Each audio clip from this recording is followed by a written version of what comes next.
یہ چیزیں. تو کل تک جو ہیں 2 آیتیں آپ کی خدمت میں بیان ہوئی. پہلی جو ہے بعض آیتوں میں لہو و لعب کہا گیا دنیا کو، اور لہو و لعب زینت، تفاخر اور تکاثر بیان کیا، اور اسی متاع غرور بیان کیا. تیسری آیت میں یعنی تیسرے حصے میں بعض آیتیں ایسی ہیں جو اس حقیقت کو بے نقاب کرتی ہیں کہ دنیا کی محبت انسان کو آخرت سے غافل کر دیتی ہے.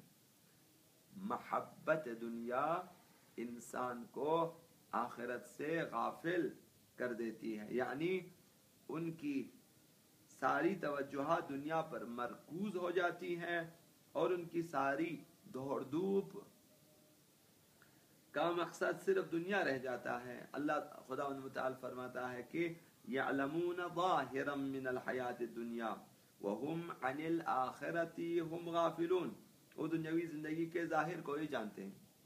یعلمون ظاہرا من الحیات الدنیا، ظاہری دنیا کو دیکھتے ہیں کہ دولت آ رہی ہے اور انسان کھا رہا ہے اور انسان جی رہا ہے، اسی کو دیکھتے ہیں. لہذا زیادہ سے زیادہ دولت، ثروت وغیرہ جمع کرنے کی تگ و دو میں انسان جو ہے مصروف رہتے ہیں. اور وَهُمْ عَنِ الْآخِرَةِ هُمْ غَافِلُونَ، اور وہ لوگ آخرت سے غافل ہیں. ان لوگوں نے دنیاوی زندگی کو بھی، زندگی کی حقیقت کو نہیں پہچانا، بجائے اس کے کہ وہ اسے آخرت کی کھیتی سمجھے، چونکہ دنیا آخرت کی کھیتی ہے. دنیا مزرعۃ الآخرہ، مزرعہ ہے، مزرعہ کھیتی ہو کہتے ہیں جس میں انسان زراعت کرے تاکہ وہاں سے انسان محصول لے لے، فصل لے لے. مزرعہ آخرت. وہ بجائے اس کے کہ دنیا کو آخرت کی کھیتی سمجھے، اعلیٰ انسانی اقدار اور مراتب تک پہنچنے کا راستہ سمجھے. یہاں انسان نے ترقی کرنا ہے، یعنی اس کی روح نے ترقی کرنی ہے. اس نے خداوند متعال کی طرف اسی روح کے ساتھ یا اسی دنیا سے اس نے سفر کرنی ہے. یہ چیزیں نہیں سمجھتے. فضائل اخلاقی کے حصول کے لیے میدان نہیں سمجھتے دنیا کو. یہاں انسان نے اپنی تربیت حاصل کر کے جو ہے فضائل اخلاقی کو حاصل کرنا ہے، اور رضائل اخلاقی کی جگہ فضائل اخلاقی کو جائگزین کرنا ہے. یہ نہیں سمجھتے کہ مجھے اخلاقی میدان میں آگے نکلنا ہے، اور مجھے مثلا معنوی میدان میں، فکری میدان میں آگے نکلنا. یہ نہیں سمجھتے کہ دنیا مزرعہ آخرت ہے، دنیا جو ہے مقابلے کا میدان ہے، دنیا میں اپنے اخلاق کو درست کرنا، اپنے نفس کی تہذیب کرنی ہے.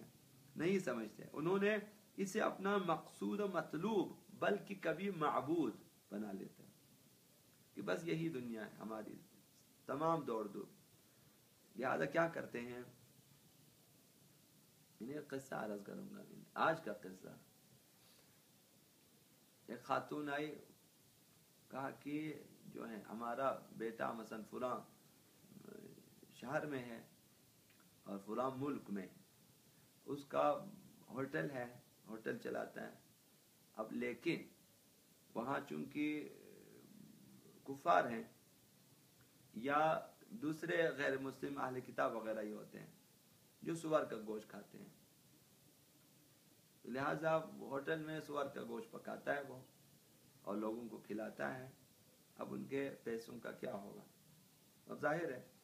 تو اگر انسان حرام گوشت پکانا شروع کرے، نجس گوشت، اب صرف حرام نہیں ہے، اس کے علاوہ نجس بھی ہے، تو صرف حرام نہیں ہے، یہ لوگوں کو کھلائیں. اب اس کی جو آمدنی ہوگی ظاہر ہے وہ حرام ہوگی.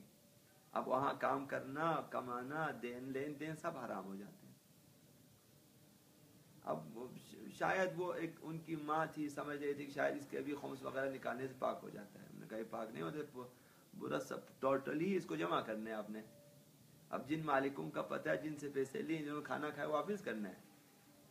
اگر آپ کو مالکوں کا نہیں معلوم تو بعنوان جو ہے رد مظالم اور مال مجہول المالک آپ نے جو ہے نائب امام کے پاس یا ان کے وکلاء کے پاس جمع کرنا ہے، اور کچھ نہیں. آپ نے ہاتھ اٹھا لینا ہے تو ماں کہتی ہے کہ میں نے مثلا اتنی نصیحت کی، فون کیا، لیکن بیٹا کہتا ہے کہ دنیا ترقی کر کے کہاں پہنچی ہے اور آپ ابھی مثلا ہمیں یہ نصیحت، یعنی وہ سمجھتے ہیں دنیا ترقی، دنیا کو اپنے لیے مطلوب، مقصود بلکہ معبود بنا لیا ہے. لہٰذا وہ ماں باپ جو بھی نصیحت کرے عمل نہیں کرتے ہیں، چونکہ دنیا کو ہی ہدف بنا لیا ہوتا ہے. لہذا اب ظاہر سی بات ہے ایسے لوگ آخرت سے غافل ہو جاتے ہیں، کیونکہ ان کی راہ میں رکاوٹ ہے دین، شریعت، ان کی راہ میں، ان کی ترقی کی راہ میں، دنیاوی ترقی جو وہ چاہتے ہیں کہ زیادہ سے زیادہ ہم کمائیں، اس راہ میں یہ دین اور یہ شریعت رکاوٹ ہے. شریعت انہیں مثلا مختلف کاروبار، مختلف چیزوں سے منع کرتی ہے، مثلا سودی کاروبار منع کرتی ہے، مثلا اسی طرح حرام گوشت کے کاروبار منع کرتی ہے، نجاست کے کاروبار سے منع کرتی ہے، بہت ساری چیزیں. لہٰذا وہ سمجھتے ہیں کہ جو ہے یہ شریعت ہماری راہ میں رکاوٹ ہے، لہٰذا دور ہو جاتے ہیں. جب دین اور شریعت سے دور ہو جائے تو عالم آخرت سے خامخواہ غافل ہو جاتے ہیں. یعنی یہ حب دنیا کی وجہ سے ہے. ایک مقام پر خداوند متعال ارشاد فرماتے ہیں ارضیتم بالحیات الدنیا من الآخرہ، آخرت کی بجائے تم دنیاوی زندگی پر راضی ہو گئے. شاید ہم سب دنیاوی زندگی پر راضی ہوں، آخرت کی جگہ. اب بھی اگر ہم سے خفیہ پوچھیں کہ یہاں رہنا چاہتے ہو یا وہاں جانا چاہتے ہو، یہ کہیں گے فی الحال یہی ٹھیک ہے، یعنی دنیاوی زندگی پہ راضی ہے، چونکہ وہاں ہمیں نہیں معلوم ہمارا کیا بنے گا. یہ ہمارے ایمان کی کمزوری ہوتی ہے. جبکہ اولیاء الہی کے بارے میں آقا امیر المؤمنین خطبہ متقین میں فرمایا کہ اگر خدا کا وعدہ نہ ہوتا کہ دنیا میں ایک عرصہ انہوں نے زندگی گزارنا ہے تو ایک لمحے کے لیے اولیاء الہی یہاں رہنا پسند نہ کرتا، کہ مر جاتے یہ لوگ وہاں جانے کے لیے، کیونکہ اس طرف جانتے ہیں، یہ لوگ دیکھتے ہیں، بلکہ اپنی آخرت کو، اپنے برزخ کو دیکھتے ہیں. شاید عرض کیا کہ ایک جو ہے فقیہ کا نام ہمارے ذہن سے نکل گیا، فقیہ جامع شرائط ولی اولیاء الہی میں سے، انہوں نے کہا کہ میں نے خود اپنی آنکھوں سے اپنا جنازہ دیکھا ہے، اپنی موت دیکھی ہے کہ میں مر گیا ہوں، اور میرے جنازے میں انبیاء آئے ہیں، انبیاء میرے تشییع جنازے میں آئے ہیں، اور مجھے دکھایا گیا ہے، اور یہ بھی بتایا کہ کیوں آئے ہیں یہ انبیاء، اس وجہ سے کہ میں نے 40 سال بلا ناغہ ہر صبح 100 مرتبہ ارواح انبیاء کے لیے سورہ قل اللہ کی تلاوت کی. بعض لوگ ایسے ہوتے ہیں جو دیکھتے، جب انہوں نے دیکھا اپنے برزخ و اپنی آخرت کو، وہ یہاں رہنا پسند نہیں کرتے، وہاں چلے جاتے ہیں. خداوند متعال نے فرمایا کہ ارضیتم، انسانوں سے سوال کیا ہے، کیا تم لوگ راضی ہو گئے بالحیات الدنیا، دنیاوی زندگی پہ، یہی زندگی جو سراسر بیماری ہے، دربدری ہے، تھکاوٹ ہے، اکتاہٹ ہے، بوریت ہے، دشمنی ہے، نفرتیں ہیں، لڑائیاں ہیں، یہ دنیا، اسی پہ راضی ہو گئے. من الآخرہ، آخرت کی جگہ. فما متاع الحیات الدنیا، اگر تم راضی ہو گئے اسی دنیاوی زندگی پہ تو جان لو فما متاع الحیات دنیا، دنیاوی زندگی کچھ بھی نہیں، فی الآخرتی، آخرت کے مقابلے میں، الا قلیل، مگر بہت تھوڑی ہے. یہ جو متاع دنیا ہے یہ بہت قلیل ہے. کس قدر قلیل ہے، ایک دن میں آپ اڑا سکتے ہیں، اس قدر کم ہے. آخرت کے مقابلے میں اصلا مقابلہ نہیں ہے دنیا کا، متاع دنیا کا آخرت کے ساتھ کوئی، وہ ابدی ہے. ایک یہ ابدی نہیں ہے، فانی ہے. اب فانی کا باقی نعمتوں سے، متاع باقی سے کوئی نسبت نہیں ہے. اور یہاں مادی ہے، وہاں مادی کثافتوں سے پاک ہے. یہاں پہ بہت سارے جو ہے خرابیاں اس میں ہو سکتی، وہاں کوئی خرابی نہیں ہو سکتی. تو آخرت کے مقابلے میں یہ دنیا قلیل ہے، بہت کم ہے، ہیچ ہے. بے شک کم ظرف اور ہوسران افراد کی نظروں میں یہ چھوٹی سی دنیا بڑی دکھائی دینے لگتی ہے، جو لوگ ہوسرانی کرتے ہیں، کہ وہ آخرت اخروی زندگی کو جو کہ الطاف و عنایات الہیہ سے بھرپور ہے فراموش کر دیتے ہیں. یہی ٹھیک ہے، وہ نسیہ ہے اور یہ نقد. جس طرح شمر نے عمر سعد نے کہا کہ میں نقد کو ادار پہ ترجیح نہیں، میں نقد لے لوں گا چونکہ وہ ادار ہے، وہ نہیں معلوم ابھی یہ نقد ہے، لیکن یہ نقد بھی نصیب نہ ہوا اسے. دنیا کو جو لوگ بڑا سمجھتے ہیں یہی ہوتا ہے. یہ تیسری آیت ہے آپ کی خدمت کہ دنیا متاع قلیل ہے اور آخرت کے لیے انسان آخرت کے مقابلے میں دنیا ایسی چیز ہے کہ انسان کے ذہن اور دل سے آخرت کو فراموش کرا دیتی. چوتھی آیت، بعض آیتوں میں دنیا کو عرض کہا گیا ہے، عرض جس کے معنی عارضی اور زوال پذیر ہے. خدا تعالیٰ نے فرمایا تبتغون عرض الحیات الدنیا، تم دنیا کا فانی اور زوال پذیر سرمایہ چاہتے ہو. عرض یعنی مال فانی، عارضی مال.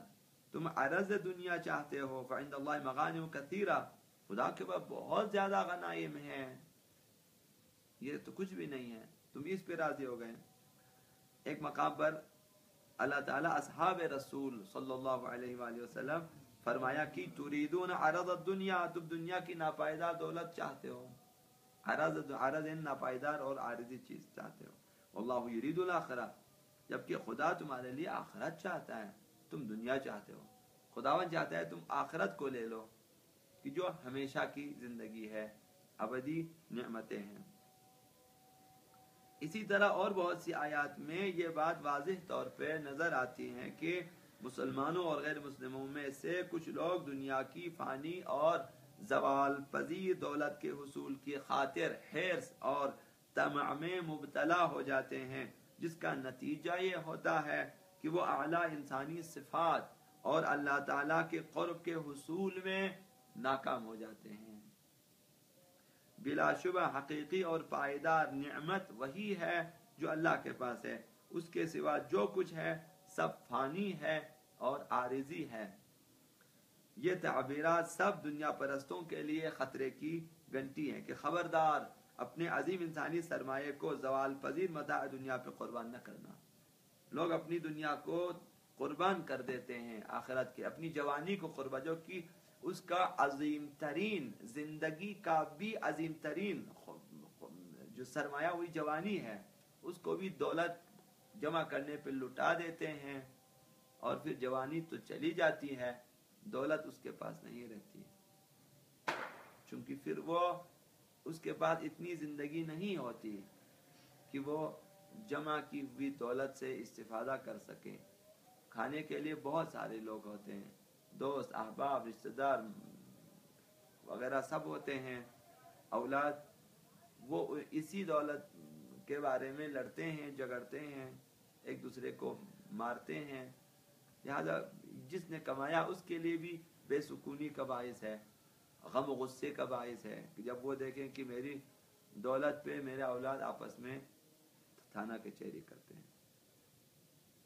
کہ کس قدر کیسز ہے کہ اب عموماً کیسز جائیداد کے بارے میں، دولت کے بارے میں. تو کیا فائدہ کہ انسان اس قدر کمائے، اس کے بعد رشتہ دار اور اولاد آپس میں لڑیں اور انسان بھی آخرت سے غافل ہو جائیں اور اس کی نسل بھی خداوند متعال سے دور ہو جائیں. لہذا مال دنیا کے بارے میں زیادہ حریص نہیں ہونی چاہیے، اور محبت دنیا کو دل سے نکالنا چاہیے. پر محمد و آل محمد صلی اللہ علیہ وسلم، اللہم صلی علی محمد و آل محمد وعجل فرجهم.